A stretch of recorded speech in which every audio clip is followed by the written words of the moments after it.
नमस्कार। America, Iran और Israel जंग को लगभग एक सप्ताह आज से पूरे हो चुके हैं। लेकिन दोस्तों, जिस तरह से इजराइल, अमेरिका, ईरान पर लगातार बमों की वर्षा कर रहा है, उसे देखकर तो ऐसा लग रहा है कि अभी भी अमेरिका का मकसद पूरा नहीं हुआ है। इसके जवाब में ईरान भी ज़बरदस्त पलटवार करके मिडिल ईस्ट को पूरी तरह से तबाह करने में जुटा हुआ है।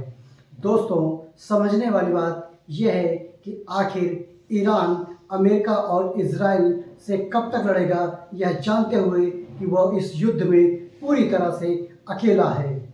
दोस्तों, क्या यह मान लिया जाए कि मिडिल ईस्ट जंग दुनिया को दो धड़ों में बांटकर रख दिया है। दोस्तों, क्या इजराइल, अमेरिका, ईरान को गाजा बनाने की ठान ली है? और आखिर भारत खुलकर ईरान का समर्थन क्यों नहीं कर रहा है? दोस्तों, खामनेई की मौत पर भारत इतने लंबे इंतजार के बाद आखिरकार अपनी चुप्पी क्यों तोड़ी है? क्या भारत ने वाकई इंटरनेशनल हिंदू मुस्लिम की पटकथा लिख दी है? दोस्तों, क्या अमेरिका ने मुस्लिम देशों को आपस में लड़ाकर इस्लाम को खत्म करने का पूरा खाका तैयार कर लिया है? दोस्तों, इतना ही नहीं, क्या रूस और चीन ईरान को इस युद्ध में धोखा दे रहे हैं? और दोस्तों, क्या इस जंग में ईरान पूरी तरह से फतेह कर पाएगा या नहीं? ये वो सब सवाल हैं जो हम इस वीडियो में जानेंगे। दोस्तों, इन सवालों के जवाब न सिर्फ ईरान तलाश रहा है, न सिर्फ इजराइल तलाश रहा है और न अमेरिका, बल्कि पूरी दुनिया तलाश रही है। आखिरकार इन सवालों के जवाब कैसे और कब मिलेंगे और मिडिल ईस्ट की जंग आखिरकार कहां तक जाएगी? दोस्तों, अमेरिका के रक्षा मंत्री ने साबित कर दिया है कि यह जंग मिडिल ईस्ट की लगभग 1 महीने नहीं, 3 महीने से 4 महीने तक जाने वाली है। दोस्तों, इसमें कोई दो राय नहीं है कि अमेरिका जिस तरह से अभी भी ईरान के ऊपर लगातार पलटवार कर रहा है और ईरान को गाजा बनाने का जो संकल्प है उसका, वो पूरी तरह से मकसद पूरा होते हुए नजर आ रहा है। दोस्तों, अमेरिका का मकसद शुरू से ही ईरान में सत्ता परिवर्तन का था। जैसा कि उसने शुरू में अपने ईरान के टॉप कमांडरों को मारकर ये साबित किया, इतना ही नहीं, उसने कई ईरानी लीडरों को भी मौत के घाट उतारा। और सबसे बड़ी बात यह थी कि उसने सर्वोच्च नेता अयातुल्लाह खुमैनी को मौत के घाट उतार कर यह साबित कर दिया कि अमेरिका बहुत जल्द ईरान में सत्ता परिवर्तन की ओर बढ़ चुका है। दोस्तों, एक रिपोर्ट के मुताबिक अमेरिका ईरान में जल्द ही अपनी सैन्य टुकड़ी भेज सकता है और मिलिट्री ऑपरेशन यानी जमीनी मिलिट्री ऑपरेशन अमेरिका करने की फिराक में है। दोस्तों, इतना ही नहीं, अमेरिका ने पाकिस्तान को भी कहा है कि वह अपनी एक टुकड़ी सेना ईरान के पास ज़रूर पहुंचाए। दोस्तों, अमेरिका ने निश्चित तौर पर पाकिस्तान को भी इसमें घसीट दिया है। दोस्तों, इसमें कोई दो राय नहीं है कि अफगानिस्तान और पाकिस्तान के बीच जो जंग हो रही है वह अमेरिका का ही किया धरा है।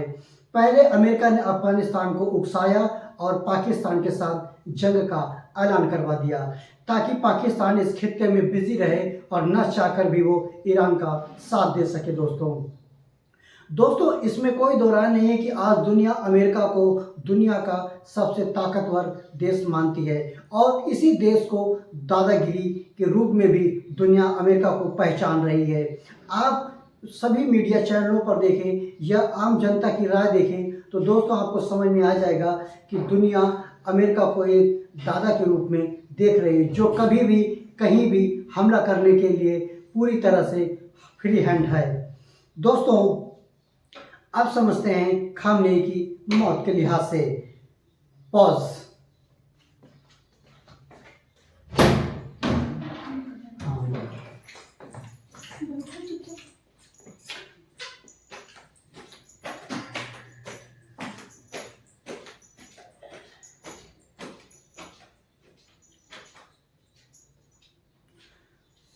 दोस्तों, 28 फरवरी को ही अमेरिका और इजराइल के संयुक्त ऑपरेशन ने ईरान के सर्वोच्च नेता अयातुल्लाह खुमैनी को मौत के घाट उतार दिया था। दोस्तों, इसके बाद दुनिया भर में प्रदर्शन हुए। और वही प्रदर्शन भारत में भी अलग अलग जगह में देखने को मिला। लखनऊ से लेकर झारखंड और बिहार और जम्मू कश्मीर, हैदराबाद और दिल्ली जैसे शहरों में यह प्रदर्शन देखने को मिले दोस्तों। लेकिन समझने वाली बात यह है कि आखिरकार खामनेई की मौत पर भारत का मुसलमान सड़कों पर क्यों उतर रहा है। दोस्तों आखिरकार भारत का मुसलमान यह क्या साबित करना चाहता है कि वह भारत की सरकार के हितों के खिलाफ तो नहीं है। दोस्तों आपको याद होगा कि जब ऑपरेशन सिंदूर होता है, भारत में कोई अपनी घटना होती है तो भारत का मुसलमान चुप रहता है। दोस्तों इसके अलावा कोई ऐसी गतिविधि होती है आतंक की संबंधित, जैसे दिल्ली में अभी कुछ महीने पहले ब्लास्ट हुआ था, तब भारत का मुसलमान अपने घर में दुबक कर बैठा था, ना कि सड़कों पर नजर आ रहा था। दोस्तों एक दोहरा रवैया भारत के मुसलमानों का निश्चित तौर पर समझ से परे है, लेकिन ये अपनी अपनी दोस्तों नीति और रणनीति कही जा सकती है। दोस्तों इस सवाल को भी ले लेते हैं कि जिसमें यह कहा जा रहा है कि मोदी सरकार निश्चित रूप से खामनेई की मौत पर चुप थी, लेकिन कल यह जानकारी मिली है कि भारत में जो ईरान दूतावास है वहाँ भारत के एक प्रतिनिधि सचिव वहाँ गए हैं और वहाँ खामनेई की मौत पर शोक जताया है। दोस्तों इसमें कोई दो राय नहीं है कि जिस तरह से मोदी सरकार और बीजेपी पूरी तरह से खामनेई की मौत पर पिछले कुछ समय से चुप्पी साधे थी, उसे विपक्ष तूल बना रहा था।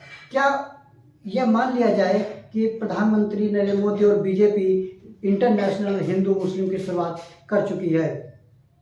दोस्तों समझने वाली बात यह है कि विपक्ष ने मोदी पर युद्ध करने का आरोप लगाया था। उनका कहना साफ है कि इजराइल का जो मोदी ने दौरा किया था 25 और 26 तारीख को, ठीक उसके बाद आखिरकार इजराइल ने ईरान पर हमला कर दिया। तो क्या यह बात प्रधानमंत्री नरेंद्र मोदी को नहीं पता थी? दोस्तों विपक्ष लगातार इस पर आरोप मढ़ रहा है, लेकिन समझने वाली बात यह है कि आखिरकार इजराइल और अमेरिका अपनी खुफिया जानकारी भारत को क्यों बताएंगे कि वह कहां हमला करने वाले हैं, कब और क्यों हमला करने वाले हैं। दोस्तों इतना तो समझ में शायद विपक्ष को आना ही चाहिए कि कोई भी सरकार अपने कितने भी दूसरे देश के साथ निजी संबंध और अच्छे संबंध क्यों ना हो, लेकिन अपने खुफिया ऑपरेशन किसी भी सरकार के साथ साझा नहीं करते हैं। दोस्तों विपक्ष का लगातार इसमें देखा जा रहा है, विपक्ष का लगातार ईरान प्रेम और मुस्लिम प्रेम समय समय पर उभरता रहता है, ये जानते हुए कि ईरान ने कई दफ़ा भारत का साथ तो दिया है, ऐसा नहीं कह सकते, लेकिन उससे ज़्यादा ईरान ने भारत के साथ दोगलापन किया है। दोस्तों 7 अक्टूबर को जब हमास ने इजराइल पर हमला किया था, आपको याद होगा, जो ईरान और इजराइल और जो हमास का युद्ध हुआ था, तो दोस्तों जब उसने हमला किया था तो कोई भी विपक्ष का प्रतिनिधि या नेता यह सामने आकर नहीं कह रहा था कि हमास ने गलत किया है। दोस्तों उसमें इजराइल के न जाने कितने बच्चे मारे गए थे। दोस्तों समझने वाली बात यह है कि विपक्ष ईरान के प्रॉक्सी, हूती, हमास, हिजबुल्लाह और मिलिशिया को आतंकी नहीं मानता, जबकि वह इजराइल को आतंकी बनाने पर तुला हुआ है। दोस्तों समझने वाली बात यह है कि आखिरकार विपक्ष इतना तिलमिला क्यों जाता है। दोस्तों इसमें कोई दो राय नहीं है कि ईरान निश्चित तौर पर भारत के कई मामलों पर साथ रहा है। दोस्तों जिस तरह से खामनेई को लेकर भारत में प्रदर्शन हो रहे हैं और खामनेई की मौत पर भारत सरकार कुछ कहने से कुछ दिन पहले हट रही थी, हालांकि अब उसने जवाब दे दिया है और शोक जताया है, लेकिन विपक्ष को ये जान लेना चाहिए कि खामनेई ने लगभग 12,000 प्रदर्शनकारियों को मौत के घाट उतरवाने में अहम रोल निभाया था। दोस्तों इसमें कोई दो राय नहीं है कि 2020 में जब दिल्ली दंगे हुए थे तो मुसलमानों का जेनोसाइड बताया था इन्हीं खामनेई ने।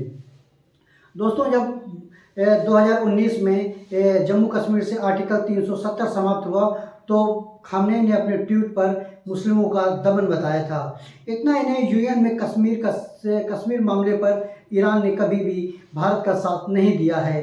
दोस्तों ऐसे बहुत से वाक्य हैं जहां ईरान निश्चित तौर पर भारत के साथ नहीं खड़ा दिखाई दिया है। 1971 की जंग में इराक को छोड़कर सभी मुस्लिम देश निश्चित तौर पर पाकिस्तान के साथ खड़े हुए थे। करगिल युद्ध में आप देखें जिस तरह से इजराइल ने हमारा साथ दिया था, अगर इजराइल निश्चित तौर पर नहीं होता तो शायद भारत के लिए जीत आसान नहीं होती। दोस्तों, लगभग आप ये कहें कि आखिरकार ईरान को ये समझना चाहिए कि कोई भी हमारा हमसफ़र दोस्त तभी खड़ा हो सकता है जब उसके साथ बिल्कुल समानता का व्यवहार कर सके।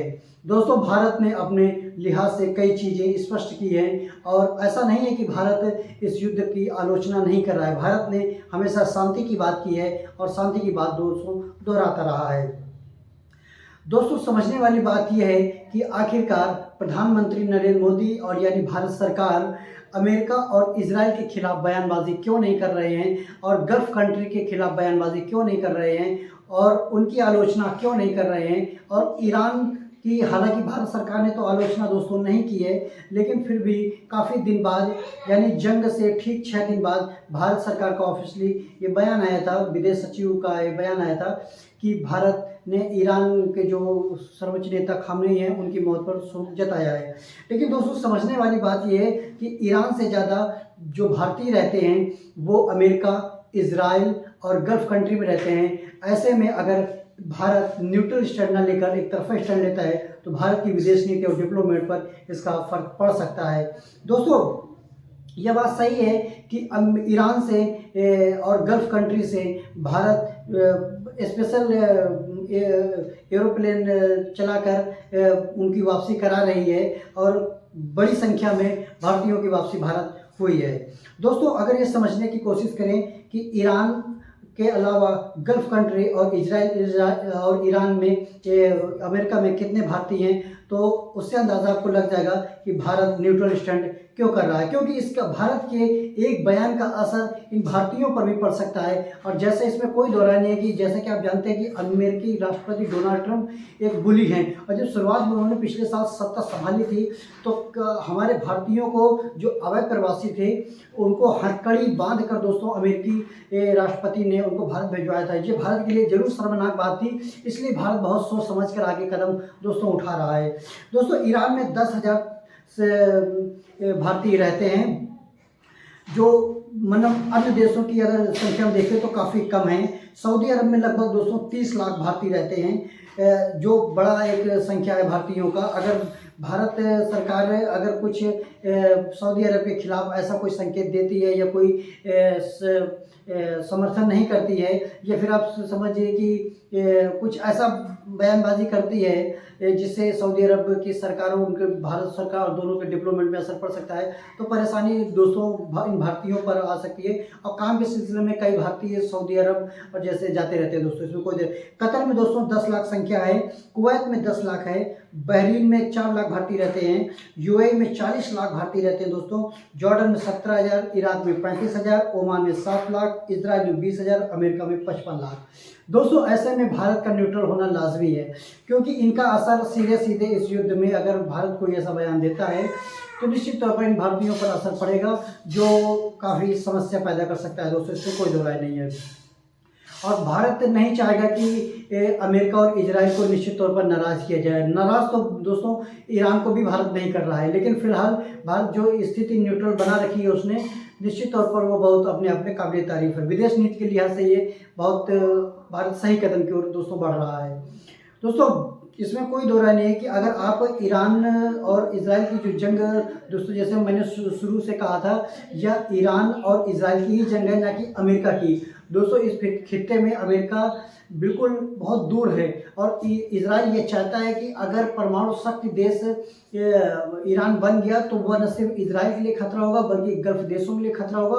और इजराइल ने जानबूझकर इसलिए हमला किया है कि ईरान परमाणु शक्ति संपन्न देश न बन जाए। और सऊदी अरब भी यही चाहता है कि जिस दिन ईरान संपन्न देश बन जाएगा दोस्तों उस दिन वह गल्फ कंट्री के लिए परेशानी का सबब बनने लगेगा। इतना ही नहीं, वह इस्लाम का मसीहा बनने की दोस्तों कोशिश बिल्कुल करेगा। दोस्तों, अगर आप इजराइल का संविधान पढ़ें और देखें तो उसमें साफ लिखा है कि उसे ईरान से कोई परेशानी नहीं है और मुस्लिमों को जीने का पूरा हक है, मुस्लिम उनके विरोधी नहीं है। और दूसरी चीज़ ये है कि इजराइल में भी बड़ी संख्या में मुस्लिम रहते हैं, ऐसा नहीं है दोस्तों।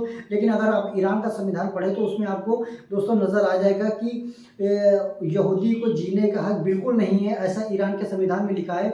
और ईरान निश्चित तौर पर जब कुरान में हस्तक्षेप कर सकता है तो दोस्तों अपने संविधान पर क्यों नहीं। और समझने वाली बात यह है कि आखिरकार ईरान ने ये पहले भी इजराइल और अमेरिका को कहा है कि हम परमाणु संवर्धन की ओर नहीं बढ़ रहे हैं और हमारा ऐसा कोई इरादा नहीं। लेकिन अमेरिका निश्चित तौर पर ये चाहता था कि मिसाइल और अमेरिका ईरान मिसाइल बनाना बंद करे, जो बैलिस्टिक मिसाइलें हैं, और परमाणु संपन्न और जो परमाणु एनरिच है, संवर्धन है यूरेनियम का, उस पर हस्ताक्षर करें। लेकिन ईरान ने दोस्तों पूरी तरह से मना कर दिया। दोस्तों अब हम आपको एक बात बता रहे हैं कि दरअसल भारत सरकार ने एक बहुत बड़ा फैसला लिया है। उसने कहा कि सैन्य बेस का हम इस्तेमाल बिल्कुल नहीं करने देंगे। और ये खबर दोस्तों कल ही प्रकाशित हुई है। दरअसल भारत सरकार ने स्पष्ट कर दिया कि वो पश्चिमी एशिया में चल रहे संघर्ष को पूर्ण रूप से अपने भारत के सैन्य सुविधाओं का इस्तेमाल करने की अनुमति नहीं देगा। दोस्तों इसमें कोई दो राय नहीं है कि भारत सरकार का भी अपना एक स्टैंड नज़र आ रहा है। दोस्तों अगर इस युद्ध की बात करें तो अमेरिका और इजराइल निश्चित तौर पर ईरान पर हमलावर पूरी तरह से हैं। दोस्तों समझने वाली बात ये भी है कि रूस और चीन का इसमें क्या रोल है। तो दोस्तों इसमें कोई दो राय नहीं, रूस और चीन पूरी तरह से इस युद्ध के पीछे से न सिर्फ लड़ रहे हैं बल्कि ईरान का थोड़ा सा साथ दे रहे हैं, लेकिन खुले तौर पर ईरान के साथ नज़र नहीं आ रहे हैं। दोस्तों ऐसा माना जा रहा है, कई लोग ऐसा मान रहे हैं कि ये चीन और रूस ईरान को धोखा दे रहे हैं और ईरान अब इस समय पूरी तरह से अकेला पड़ा हुआ है। और अगर ये हाल रहा तो दोस्तों एक समय ऐसा आएगा कि ईरान निश्चित तौर पर इस खित्ते पूरे अकेला पड़ जाएगा। हालांकि ईरान के पास ऐसा नहीं है कि ईरान के पास मजबूती नहीं है, ईरान के पास सैन्य भंडार बहुत है। अगर आप देखें तो ईरान के पास लगभग 80,000 लगभग उसके पास ड्रोन है, 80,000 ड्रोन दोस्तों। और मासिक उत्पादन क्षमता उसकी लगभग दोस्तों 500 है और एक महीने तक हर दिन 2500 ड्रोन वो दाग सकता है। इसलिए ईरान के सैन्य जखीरे पर आप दोस्तों शक नहीं कर सकते हैं। ईरान ने जब 12 दिनों की जंग हुई थी तब ईरान ने पहले ही साबित कर दिया था कि आने वाले समय में अमेरिका इजराइल एक बार फिर से ईरान की ओर आंख तरेंगे। इसलिए ईरान ने अपने आप को मजबूत किया और ईरान दोस्तों पहले से भी अपने आप को मजबूत करता आ रहा है, इसमें कोई दो राय नहीं है। वो जानता है कि अगर दुनिया में उसे किसी से भी खतरा है, हमने भी कह चुके थे, तो सिर्फ अमेरिका से खतरा है दोस्तों इसमें कोई दो राय नहीं। मिसाइल अगर ईरान के पास देखें तो लगभग 20,000 से 50,000 तक मिसाइलें हैं दोस्तों, इसमें कोई दो राय नहीं है। और अमेरिका भी इस युद्ध में बिल्कुल पूरी तैयारी के साथ ईरान के साथ दो चार हो रहा है। और अमेरिका का सैन्य जखीरा तो आप जानते हैं दोस्तों इतने जल्दी खत्म होने वाला नहीं है। और अमेरिका मजबूती से इस पूरे युद्ध में अमेरिकी राष्ट्रपति डोनाल्ड ट्रंप का मकसद पूरी तरह से साफ है कि जब तक वह ईरान में रिजीम चेंज नहीं करवा लेते दोस्तों तब तक वह युद्ध को रोकेंगे नहीं। और आईडिया जो वहाँ की ईरान की जो रक्षा विभाग है IRGC, जब तक वो हथियार नहीं डाल देता है निश्चित तौर पर उस इजराइल और अमेरिका जंग बिल्कुल नहीं खत्म करने वाले हैं। जबकि ईरान ने अपने प्रॉक्सी जो हिजबुल्ला और हुती और लेबनान में जो हैं तो दोस्तों उन्होंने पूरी तरह से फिर ईरान के ऊपर अटैक करना शुरू कर दिया है। अब ये लगभग आप ये मान के चलें कि अब पूरा मिडिल ईस्ट पूरी तरह से इसमें चरमरा गया है इस युद्ध में। और दुनिया को दो धड़ों में दोस्तों अमेरिका और इजराइल ईरान की जंग ने निश्चित तौर पर बांट दिया है। अब ये जंग आगे कहाँ तक जाएगी और किस ओर जाएगी अब ये कहना मुश्किल है, लेकिन ये साफ है कि जंग बिल्कुल अभी रुकने वाली नहीं है और लगभग 3 से 4 महीने तक ये जंग जरूर जाएगी दोस्तों। नमस्कार।